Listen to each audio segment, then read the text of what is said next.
ये कर्नाटक की जनता के साथ कोई धोखा है बहुत बड़ा। जनता ने वोट दी है, अपने कार्य करने के लिए दी है।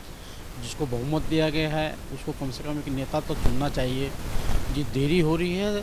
कर्नाटक की जनता का जो विकास होना चाहिए, जो उन्होंने गारंटियाँ ली हैं, उसको किस प्रकार से पूरा करेंगे, या अभी आपस में ही निर्णय नहीं कर पा रहे। मुझे लगता है जल्दी निर्णय कर और जनता के जो वादे किए हैं उनको जल्दी से जल्दी पूरा करना चाहिए। ये जनता की कमिटमेंट है।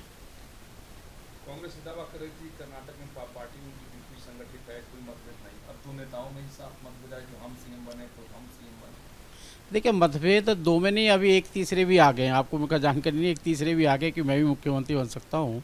क्योंकि केंद्र का कोई कंट्रोल नहीं है, केंद्र में कोई उनका ऐसा लगता नहीं कोई नेतृत्व कर रहा हो, क्योंकि प्रदेश की मामला है और प्रदेश वाले अपने अपनी रोटी सेकना चाहते हैं।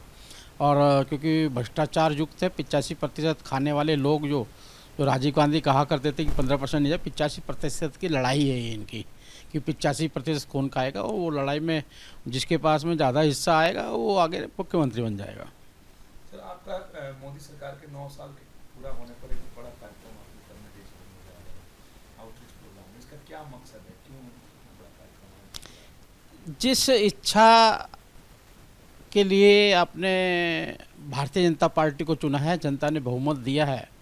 और मैं भाग्यशाली हूँ कि भारतीय जनता पार्टी एक ऐसी पार्टी है जो लगातार अपनी रिपोर्ट कार्ड पेश करती है। एक साल बेमिसाल से लगातार हम हर साल अपनी रिपोर्ट कार्ड देते हैं। 9 साल हमने केंद्र का शासन किया है और 9 साल के अंदर हमने कोरोना जैसी महामारी का भी मुकाबला किया है।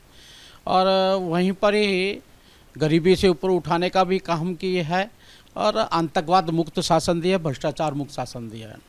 और 9 साल पूरे हो गए, हम जनता के बीच में जाने वाले हैं कि हमने 9 सालों के अंदर कैसे भारत को एक नया भारत का रूप में बनाया, एक विकसित भारत की ओर अग्रसर किया है। अमृत महोत्सव से अमृत काल की ओर हम बढ़ रहे हैं। ये सारी विचारधाराओं को लेकर पार्टी समाज में और प्रबुद्ध लोगों के अंदर जाएगी, हर फील्ड के लोगों के पास जाएगी। अच्छा सर, जिस तरीके से बीजेपी पसमानदा मुसलमानों की बात करती है और एक आज बड़ी बैठक मुस्लिम समाज की है, तो क्या माना जाए कि अब बीजेपी अपने हिंदुत्व के पूरे एजेंडे से दूर जा रही है, क्योंकि मुस्लिमों की बात हो रही है? देखिए, प्रधानमंत्री जी का एक विजन है, चुनाव ही नहीं जीतना, लोगों का दिल भी जीतना है। एक बेवसाली एक विकसित भारत बनाना है तो इसमें हर समाज के, हर वर्ग के, हर धर्म के लोगों का भागीदारी होनी चाहिए। जो देश को तरक्की की ओर लेना चाहते हैं, देश को विकसित विकास की ओर लेना चाहते हैं, हर व्यक्ति को उसमें सहभागिता रहना चाहिए, उसकी मदद रहनी चाहिए, उनके विचारों को जानना चाहिए।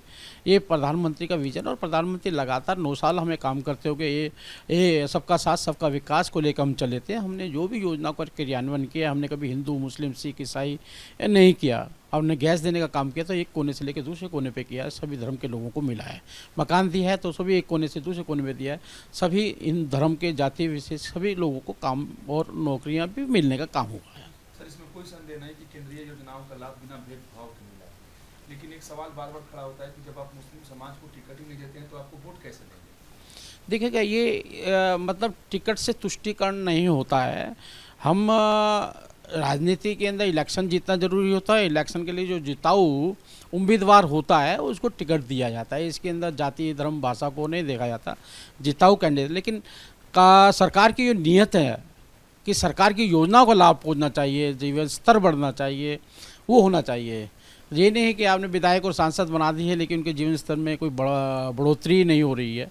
उसके लिए सरकार की हमारी कमिटमेंट है। जब राजनीति आएगी तो राजनीति में जिता हुआ उम्मीदवार देखा जाएगा, जो जीत सकता है हम उसको टिकट भी देते हैं।